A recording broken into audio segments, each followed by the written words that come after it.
Talent ఎవరి సొత్తు కాదంటారు. ఆ కవుకు చెందిన ఓ పంతులు గారు ఆయన టాలెంట్ తో సినీ పరిశ్రమలో ఆయనకంటూ ఎటువంటి బ్యాక్గ్రౌండ్ లేకుండానే మంచి మంచి సినిమాలను ఎంచుకుంటూ, అలాగే ఎటువంటి పాత్రలో అయినా ఇట్టే బతికిపోతూ తనకంటూ ఒక బ్రాండ్ ని క్రియేట్ చేసుకున్నారు. ఆయన ఎవరో కాదు, మన సెలక్షన్ కింగ్ మోహన్ బాబు గారు.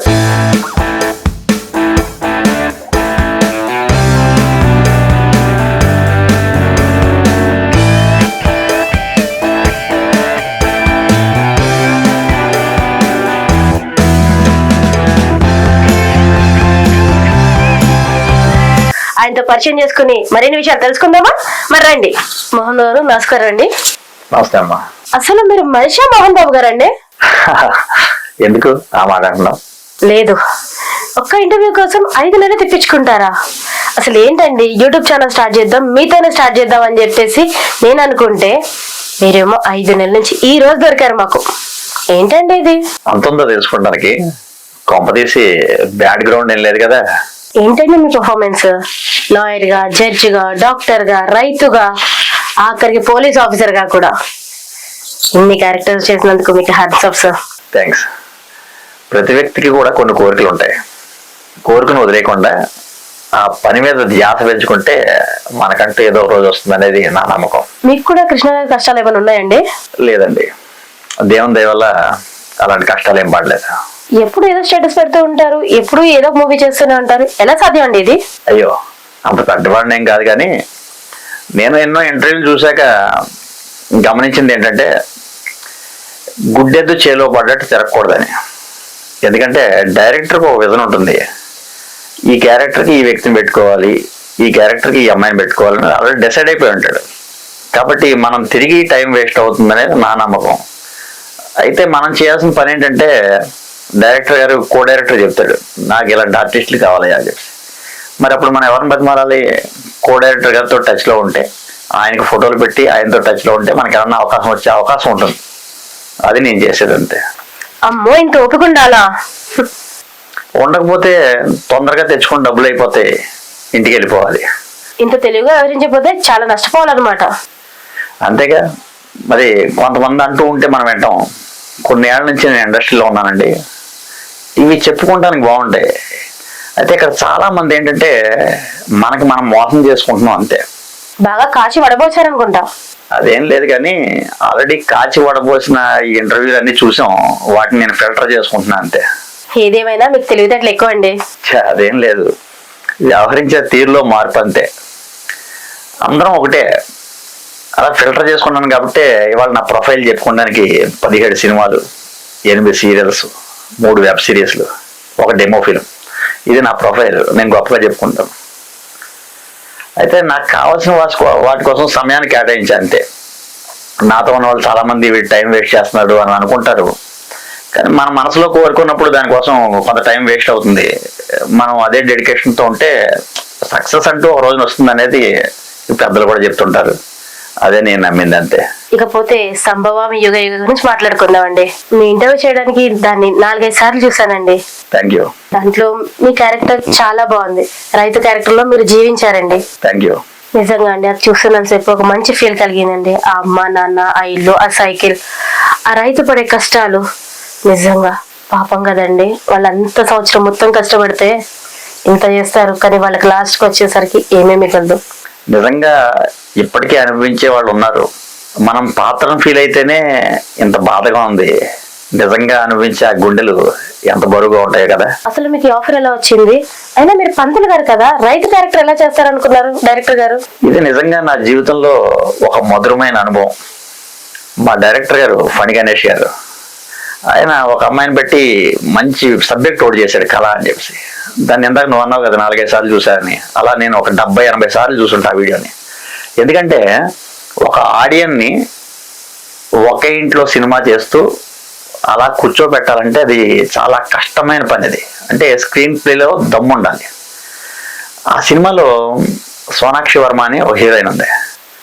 యాక్చువల్గా అమ్మాయి చేసిన యాక్టింగ్ ఫెదాయి నేను కూడా నువ్వు అన్నట్టుగా నాకు 70-80 సార్లు చూసుంటప్పటికి. ఆ సినిమాలో అమ్మాయి చేస్తుంటే సగం సినిమా సబ్మిట్ అయిపోయే వరకు కూడా ఈ అమ్మాయి వేష్య పాత్ర చేస్తుందని మనం అనుకోం. కాబట్టి అసలు ఆ చేసిన విధానం, ఆ అమ్మాయిని కలవాలి, డైరెక్టర్ గారిని కలవాలని చెప్పేసి సంవత్సరం పాటు మెసేజ్లు పెట్టా ఆయనకి. ఒక రోజున సంవత్సరం తర్వాత నాకు ఒక మెసేజ్ వచ్చింది, మీరు ఫోన్ చేయండి, నా నెంబర్ ఇది, కలుద్దాం అని చెప్పేసి. ఆ రోజున మీరు నమ్మరు, అదే నిమిషం నేను చూశాను, ఆ మరుక్షణమే ఆయనకి ఫోన్ చేశాను. 2 గంటలు ఆయన ఆఫీస్లో ఉన్నాను. తర్వాత చూస్తే స్క్రిప్ట్ డిస్కషను, సెట్స్కి వెళ్ళాం. అయినా మీ డైరెక్టర్ గారు మీరు ఏమైనా చెప్పాలనుకుంటున్నారా? One of the best director అండి.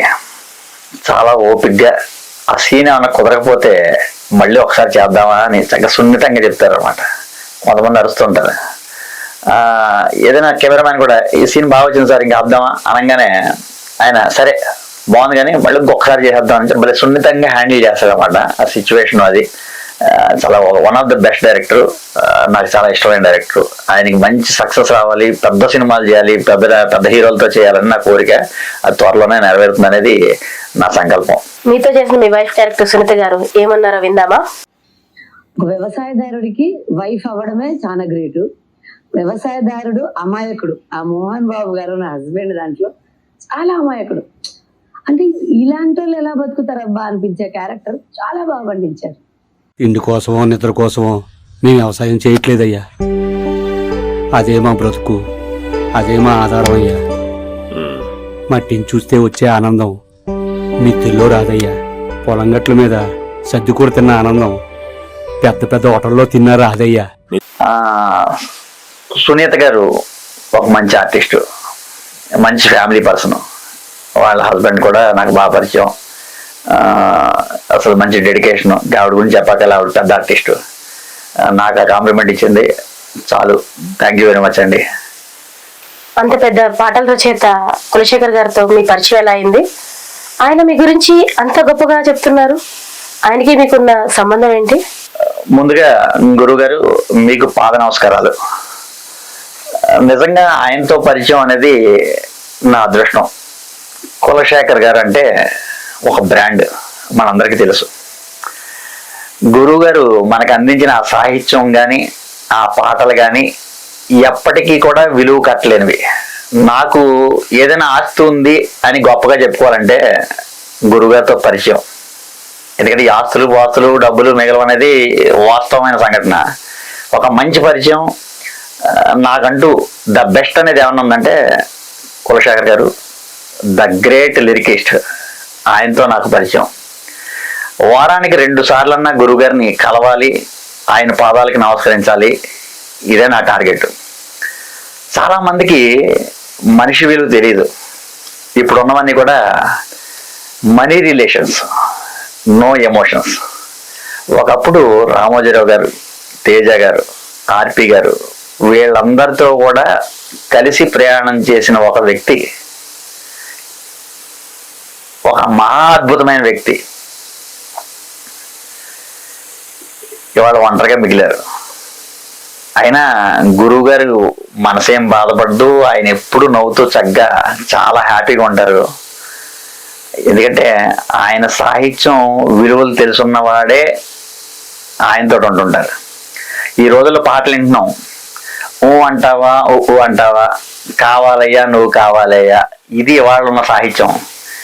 మా గురువు గారు ఆ రోజుల్లో రాసిన పాటలు మనం వాడుక భాషలో ఉంటాయన్నమాట. రాను రానంటూనే చిన్నది రాముల వారి గుడికి వచ్చింది చిన్నది అని చెప్పేసి ఒక పాట రాస్తే ఆ పాటని ఇవాళ నితిని మర్చిపోయాడేమో కానీ ఆ పాటలు పాడుకునే ఈ ఆడియన్స్ ఎవరు కూడా మా గురువుగారిని మర్చిపోలే.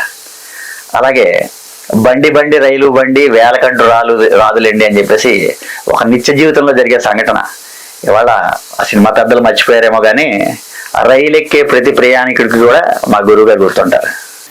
అమ్మో అమ్మాయేనా ఎల్లోరా శిల్పమా రంభా ఊర్వశికైనా ఇంతందం సాధ్యమా కనులారా నిన్ను చూస్తే తెలిసిందే బ్రహ్మ కష్టం ఇలలోన నిన్ను మించే సిరిలేదే నగ్న సత్యం నాలో ఏదో సౌవడి ఏమో ఏమిటిది ప్రేమో ఏమో ఏమిటో నన్నే మార్చినది. ఇలా అలాంటిది ఇవాళ ఆయనకి ఒక పాట రాసే అవకాశం ఇవ్వడానికి మన పెద్దలు భయపడుతున్నారు. సరే, అది వాళ్ళ కర్మైనా గురువుగారి పాటలు అలా చరిత్రలో మిగిలిపోయినాయి. ఇది వాస్తవం. వీరి వీరి గుమ్మడి పండు వీరి పేరేమి, దాగుడు మూతల దండ కోరు వీరి పేరేమి, ఇది మనుషులు ఆడే ఆట అనుకుంటారే అంతా, ఆ దేవుడు ఆడే ఆట అని తెలిసే దేవుడంట, అయ్యో ఈ ఆటకి అంతే లేదుగా, అయినా లోకానికి అలుపేరాదుగా. చూడండి, ఆయన పాటని పాపం తెలియకుండానే ఆయన రాసుకున్నాడు. ఇది ఆయన గొప్పతనం. అలాగే ఇంకా చాలా మంచి మంచి హిట్ సాంగ్స్ పాట వల్లే హిట్ అయిన సినిమాలు ఎన్నో ఉన్నాయి. నిండు గోదారి కదా ఈ ప్రేమ, అందరికీ బంధువుగా ఈ ప్రేమ, రెండు హృదయాల కదే ఈ ప్రేమ, పెళ్ళికిలా పల్లెకిలా ఈ ప్రేమ. ఇది ఈ రోజు కాదు, ఎప్పటికీ కూడా ఇద్దరు జంటలు ప్రేమించుకుంటున్నారంటే ఆ ప్రేమ పాటలు ఈ రోజు కాదు, ఎప్పటికీ వినాలనుకుంటే ఆ పాటలే వినాలి. ఇవాళ వచ్చే పాటల వల్ల కాదు, ఇవాళ ఉండే సాహిత్యం వల్ల కాదు. అది ప్రతి ప్రేమికుడికి కూడా మా కులశేఖర్ గారు అంటే ఇట్స్ ఏ బ్రాండ్. గురువుగారు ఆయన గొప్పతనం మనం వర్ణించలేనిది, ఆయన సాహిత్యానికి విలువ కట్టలేనిది. ఇది మా గురువుగారి గొప్పతనం. ఇంకెంతో చెప్పాలి ఆయన గురించి. సరే, మరొకసారి మళ్ళీ ట్రై చేద్దాం. ఒక్క జాబ్ చేసే టైం దొరకట్లేదు అంటున్నారు ఫ్యామిలీస్ టైం ఇవ్వాలంటే. అలాంటిది పూజలు, వ్రతాలు, హోమాలు, పెద్ద ఆస్ట్రాలజిస్ట్ మీరు, ఇంకా అండ్ షూట్స్, అకౌంట్స్, ఇంకా ఫ్యామిలీతో మంచి టైమింగ్ ఇస్తారు. ఎలా అండి ఇవన్నీ? మాకు కూడా చెప్పండి సార్, మేము కూడా కొంచెం మంచిగా అవుతాం. అండి మీరు పురాణాలు కూడా చాలా బాగా చెప్తారు. మా ప్రేక్షకుల గురించి భగవద్గీత నుంచి ఏమైనా 2 వాక్యాలు చెప్పరా ప్లీజ్? గీతోపనిషత్తు అంటే ఏంటనే దాని గురించి ఒక చిన్న బిట్టు నా లెవెల్లో నేను చెప్తాను. భగవద్గీత మహాభారత ఇతిహాసంలో భీష్మ పర్వం 25వ అధ్యాయం నుంచి 42వ అధ్యాయం వరకు కూడా ఒక 18 అధ్యాయాలు ఉంటాయి. దీన్నే మనం భగవద్గీత కింద అనుకుంటూ ఉంటాం, చదువుతూ ఉంటాం. సాక్షాత్తు కృష్ణ భగవానుడు బోధించిన జ్ఞానం కనుక ఇది హిందువులకి పరమ పవిత్రమైన గ్రంథం. అందులో ఒకటి ఇదే భగవద్గీత. ఈ భగవద్గీత యందు వేదాంత యోగ విశేషాలు ఉన్నాయి. భగవద్గీతను తరచుగా గీత అని సంక్షిప్త నామంతో కూడా పిలుస్తుంటారు. దీన్నే గీతోపనిషత్తు అని కూడా అంటారు. దాయాదులైన కౌరవ పాండవులు రాజ్యాధికారం కోసం యుద్ధానికి సిద్ధమయ్యారు. పాండవ వీరుడైన అర్జునుకు రథసారథి శ్రీకృష్ణుడు యుద్ధానికి ఇరువైపులా కూడా శంఖాలు పూరించారు. అర్జునుని కోరిక మీద కృష్ణుడు రణభూమి మధ్యకు ఈ రథాన్ని తెచ్చాడు. అర్జునుడు ఇరువైపులా పరికించి చూడగా చుట్టూట కూడా తన బంధువులు, గురువులు, స్నేహితులు కనిపించారు. వారిని చూసి అతని హృదయం వికలమైంది. రాజ్యం కోసం బంధుమిత్రులను చంపుకోవటమా, నిష్ప్రయోజనం అనిపించింది. దిక్కు తోతని ఈ అర్జునుడికి శ్రీకృష్ణుడు నా కర్తవ్యం ఏమిటి అని అడిగాడు. అలా అర్జునుడికి అతని రథసారథి శ్రీకృష్ణుడికి మధ్యన జరిగిన సంవాదమే ఈ భగవద్గీత. సార్ మీరు మాకు కొంచెం మళ్ళీ టైం ఇస్తే దేవుడి గురించి విషయాలు వీడియోస్ చేద్దాం సార్ ప్లీజ్. తప్పకుండా అమ్మా. సార్ ఇంత మంచి ప్రాజెక్ట్ చేశారు, కానీ మీకు పేరు రాలేదు, ప్రమోషన్ రాలేదు. మీకేం బాధ అనిపించట్లేదా? ఎందుకు అనిపించదు? చాలా బాధగానే ఉంది. కాకపోతే నా జీవితంలో ఒక మంచి ప్రాజెక్ట్ చేశాను అని ఒక తృప్తి మిగిలింది. సార్ ఇంత మంచి ప్రాజెక్ట్ చేశారు కదా, ప్రమోషన్ ఎందుకు చేయలేదు సార్? అనుకున్నవన్నీ జరగవు కదా. ప్రొడ్యూసర్ గారు దాన్ని ఇంకేం చేయకుండా అక్కడితో ఆగిపోయారు. అలా ప్రయాణం ఆగిపోయింది. మరి మీ ప్రొడ్యూసర్ గారిని మీరేం అడగలేదండి? అడిగాను. మొదటి నుంచి నా మీద ఒక చిన్న అపనమ్మకం ఉండేది. ఈయన పంతులు గారు కదా, ఈ రైతు క్యారెక్టర్ ఏం చేస్తాడు అని ఒక చిన్న డిసప్పాయింట్ లో ఉండేవాడు ఆయన. అయితే మా డైరెక్టర్ గారు పాపం ఆయన కన్విన్స్ చేసేవాడు. నేను చేయించుకుంటాను సార్, ఆయన సంగతి నాకు తెలుసు, నేను చేయిస్తాను అని చెప్పేసి అనేవాడు. కానీ ఆయనకి ఆయన భార్య కూడా పంతులు గారు ఈ క్యారెక్టర్ ఏం చేస్తాడు, అనవసరంగా టైం వేస్ట్ ఏమో అనే ఒక ముద్ర పడిపోయింది.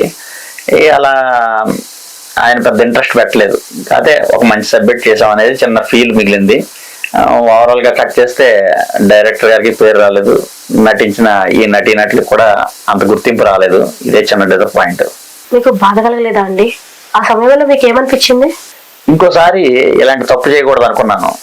ఎందుకంటే కళ మీద ఆసక్తి ఉన్న వాళ్ళే ఈ ఇండస్ట్రీలో ఉండాలి.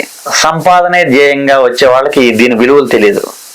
కాబట్టి మరొకసారి ఇలాంటి తప్పు జరగకుండా నేను జాగ్రత్త పడాలని నా నిర్ణయం. అయ్యో, నిరుత్సాహపడకండి. మీరు చేసిన డైరెక్టర్స్ అందరితో మాట్లాడాను. అంటే నేను మాకు కూడా పరిచయమే కదా అందరూ, నేను మీతో ప్రయాణిస్తున్న దాన్నిగా. అందరూ ఒకటే మాట అన్నారండి, మోహన్ బాబు గారికి అంటూ ఒక మన ఫిలిం ఇండస్ట్రీలో ఒక పేజెస్ అంటూ ఉండిపోతాయని. అంతకు మించిన కాంప్లిమెంట్స్ ఏం కావాలండి? నాకు ఎన్నో అవకాశాలు ఇచ్చారు చాలా మంది డైరెక్టర్లు, వాళ్ళందరికీ రుణపడి ఉంటాను. ఈ క్షణం ఇదే మంచి ప్లాట్ఫామ్ అయితే మీ ఆలోచన ఏంటి? మీరు చేసే ఇంటర్వ్యూని కొంతమంది చూస్తారు అనుకుంటే ఆ ప్రేక్షక దేవుళ్ళందరికీ కూడా చిన్న విన్నపం చేయాలనుకుంటున్నాను. ఏంటి సార్ అది? ఈ మధ్యకాలంలో నా మనసు బాగా బాధపడిన క్షణం ఒకటి ఉంది. అదేంటంటే ఒక అందమైన కుటుంబంలో ఎవ్వరికీ రానటువంటి కష్టం ఒకటి వచ్చింది. కాలేజీలకు వెళ్ళి చక్కగా మంచిగా చదువుకుంటున్న 3 ఆడపిల్లలు ఒక వింత రోగంతో అనుకోని పరిస్థితుల్లో మంచానికే పరిమితం అయిపోయారు. సుమన్ టీవీ వాళ్ళు ప్రసారం చేశారు వాళ్ళ గురించి. ఆ ఇంటర్వ్యూ చూసిన రోజు నాకు నిజంగా దుఃఖం ఆగల. ఎందుకంటే నాకు 2 ఆడపిల్లలు ఉన్నారు. కళలో కూడా అలాంటి పరిస్థితి ఏ తల్లిదండ్రికి కూడా రాకూడదు. నిజంగా మనం చూసే ప్రతి మనిషి కూడా దండం పెట్టుకోవాలి. మరి ఏ జన్మ పాపమో ఏ దేవుడి యొక్క ఇదో తెలియదు, కానీ అటువంటి కష్టం పాపం వాళ్ళకు వచ్చింది. వాళ్ళ కొరకు మీరు ఏం చేద్దాం అనుకుంటున్నారు? అది ఒక వింత రోగం పాపం. కాళ్ళు చేతులు కాళ్ళు పడిపోవటం, మంచానికే పరిమితం అయిపోతే ఆ తల్లిదండ్రి పాపం వాళ్ళకి సేవలు చేయటమే సరిపోతుంది. దానికి మందులు లేకో ఏదో మొత్తానికి మన కేటీఆర్ గారు అయితే 1 లక్ష రూపాయలు సహాయం చేసిన విషయం చాలా మందికి తెలుసు. అయితే ఈ రోజుల్లో ఆ 1 లక్ష రూపాయలు ఎన్ని రోజులు వస్తాయి పాపం వాళ్ళ మందులకి, వాళ్ళు చాకరీ చేసుకుంటానికి, దానికే సరిపోతుంది. అయితే నా విన్నపం ఏంటంటే, దయచేసి మా సంభవామి యుగే యుగే చిత్రాన్ని ఒక్కసారి చూసి నిజంగా ఇది సమాజానికి ఉపయోగపడే చిత్రమా కాదా అని మీరు ఆలోచించుకొని, ఒకవేళ నిజంగా ఈ చేసిన ఆర్టిస్టులందరూ కూడా మిమ్మల్ని మెప్పించగలిగారు అనుకుంటే ఒక్క 10 రూపాయలు ఆ కుటుంబానికి సహాయం చేయాలనేది నా వినతి. కాబట్టి మీరు ఆదరిస్తారని నా కోరిక. అలాగే మా డైరెక్టర్ గారి పనితీరు ఎలా ఉందో చూడండి, దాంట్లో చేసిన ఈ ఆర్టిస్టుల యొక్క పనితనం ఎలా ఉందో చూడండి. నిజంగా యూట్యూబ్లో పెట్టే చెత్తే అయితే మీరు దయచేసి మీరు ఏ నిర్ణయం తీసుకోక్కర్లేదు. ఒకవేళ నిజంగా ఈ సమాజానికి ఉపయోగపడే సబ్జెక్టు మేము చేసాం, దీంట్లో చెప్పాలనుకుంది ఏంటంటే, ఓటు అమ్ముకుంటే నీ కూతురు నమ్ముకున్నట్టే అనేది మేము సమాజానికి చెప్పి అవేర్నెస్ తేవాలనేది మా సంకల్పం. నిజంగా నచ్చినట్టయితే ఈ కింద మీకు నెంబర్ పెడతాం, డైరెక్ట్గా వారి అకౌంట్లో ఒక 10 రూపాయలు మాత్రమే, అంతకు మించి ఎవరు వద్దు. మంచి ఆలోచన సార్. నిస్వార్థంగా వాళ్ళ అకౌంట్లకే మనీ పంపించమన్నారు కదా, నిజంగా సార్ ఇక్కడ మీరు జనాల హృదయాలు గెలుచుకున్నారు సార్.